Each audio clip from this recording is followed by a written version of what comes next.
what Rishi Sunak says the motivation behind this announcement actually was, which is about having a more honest conversation about the true costs of net zero. See, this is where it felt very discordant to me. I mean, politics is partly an art form, and it didn't work, in my view, as artistry, because he kept on saying, this is a new politics that I'm going to lead, where I'm going to be completely honest with the British people, take the tough decisions.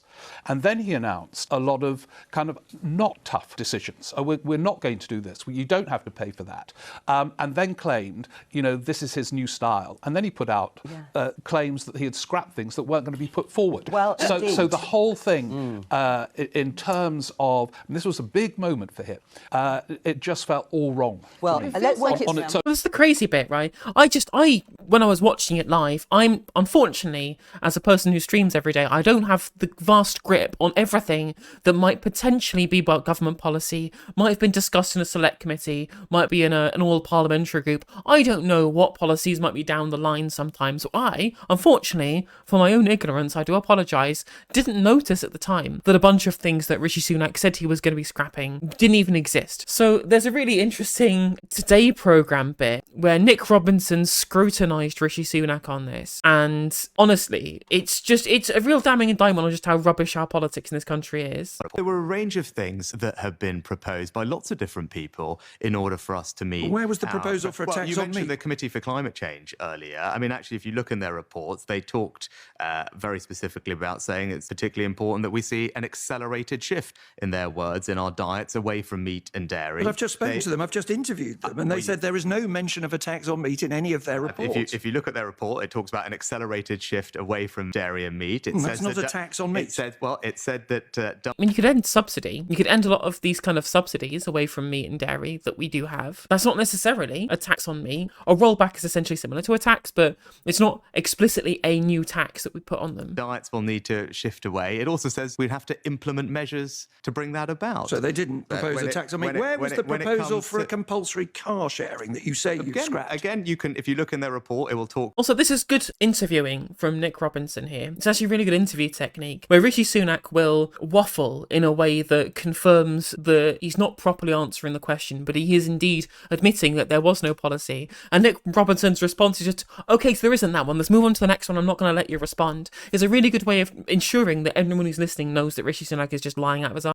Very clearly about what they could describe as ride-sharing solutions, otherwise known as exactly what I was saying. That's different from compulsory car sharing proposal. What it then says euphemistically is one would need to consider demand-side measures to bring... So you can subsidise demand. You can increase demand through incentives. That's not necessarily making it compulsory. You can have incentivisation to ensure that car sharing does happen. Incentives are an easy way of having a demand-side measure on that.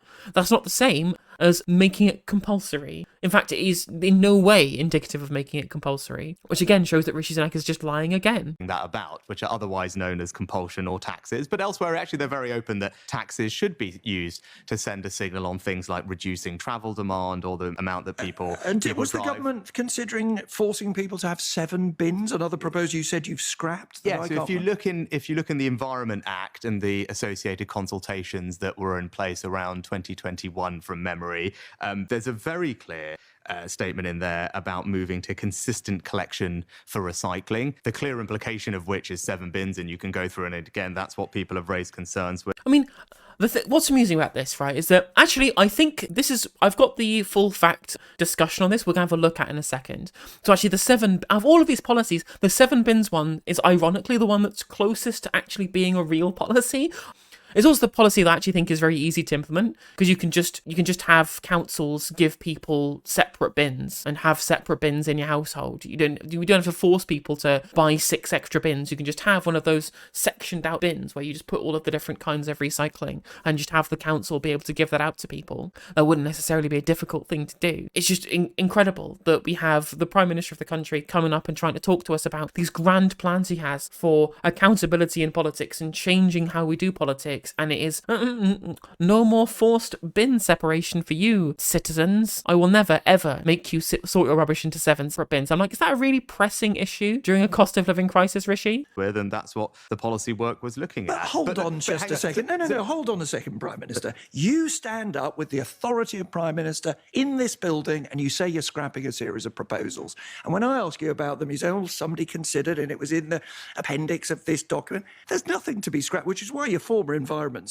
Minister says you're pretending to halt frightening proposals that simply do not exist. No, I reject that entirely. I mean, you can't reject that entirely when it's been laid out explicitly that these things didn't exist. Let's find the full fact article and actually have a look at and scrutinise exactly what these policies were, whether or not they were indeed real. So we've moved down to the taxing meat, where in the Climate Change Committee, they advise emissions targets and report on Parliament on progress on reducing greenhouse gas emissions.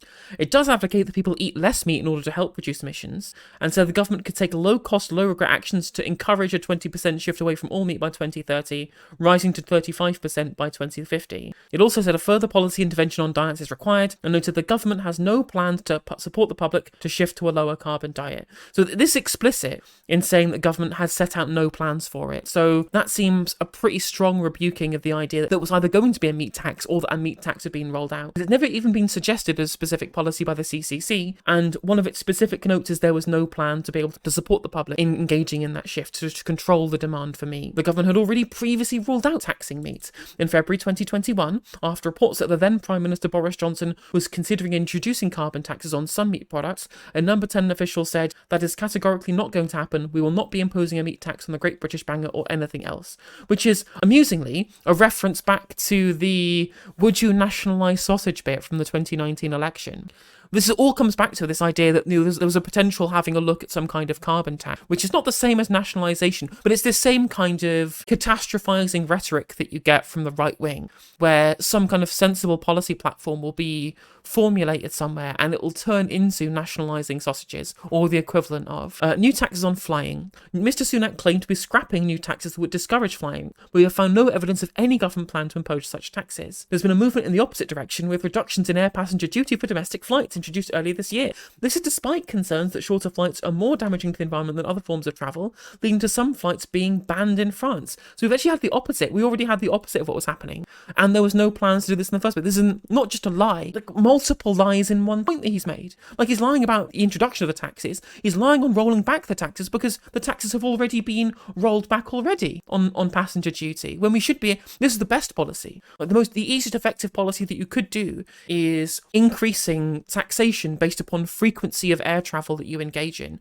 so that people who have 2 holidays a year don't pay any extra duty on air travel, and people who are flying all over the shop doing short haul flights or flying in private jet are discouraged from doing so through increasing higher taxation over time. But of course, Rishi Sunak doesn't want to do that, does he? Because then he would get taxed on his own private jet. Like, there we go. A 2021 briefing from the House of Commons Library acknowledges that there have been some calls for introduction of taxes to discourage flying, but does not specify the source of the calls, whether they came from within the government.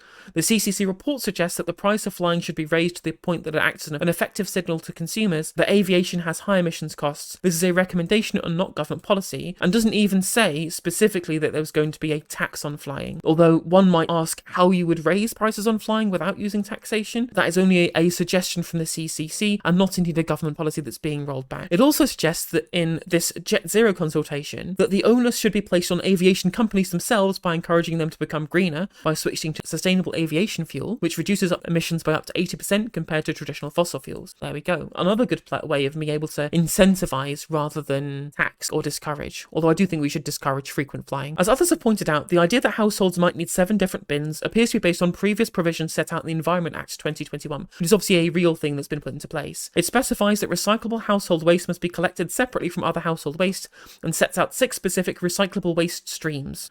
These 6 plus non-recyclable waste takes us to 7 types of waste. The Act also states that recyclable household waste in each recyclable waste stream must be collected separately, except for when it's not technically or economically practicable to collect these separately. So while the law sets out that all 7 types of waste should be collected separately, it also sets out exceptions to this requirement. Crucially, the Act also specifies that these provisions will only come into force on such day as the Secretary of State may by regulations appoint, which means that despite the Environment Act itself being law already, this particular provision is currently not in force. Do you see what I mean? How this is like the only one of these policies that's actually like close to real. It's in an act. The act has been passed and the Secretary of State can try and introduce that should they wish to, but that's not been issued already. But it is actual part of policy rather than something that Rishi Sunak has made up on the spot or has extrapolated from comments made in the CCC.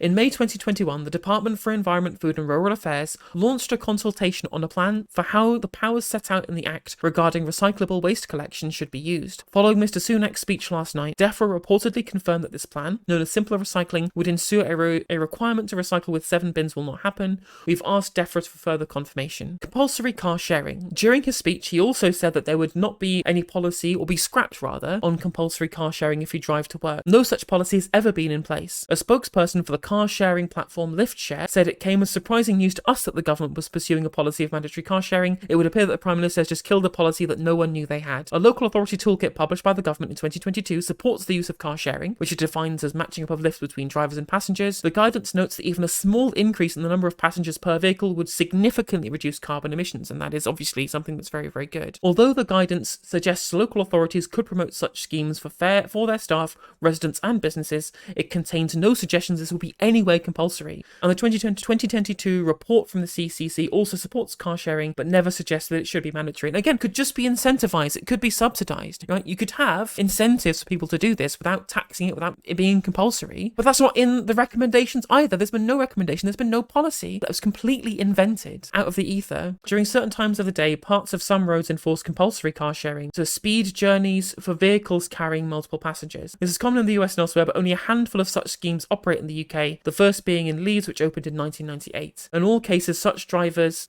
have the option to use other parts of the road. So it's only parts of some roads where it's compulsory. It's just like a car share lane, but there's never any compulsory car sharing for travelling to work or in totality that cannot be circumvented by using a different lane if you're a single driver who isn't car sharing. And how would you enforce compulsory car sharing? How do you know who's driving to where in 2 separate single vehicles at the same time? How are you tracking who works where and who's not car sharing? How would you implement any potential compulsory car sharing arrangement in any meaningful way? How on earth are you supposed to police this? It's nonsense. This doesn't make any sense at all. He's such a lying little toe rag. Honestly, this country. But I'm very glad that he got called out for his complete invention of policies that never existed in the first place.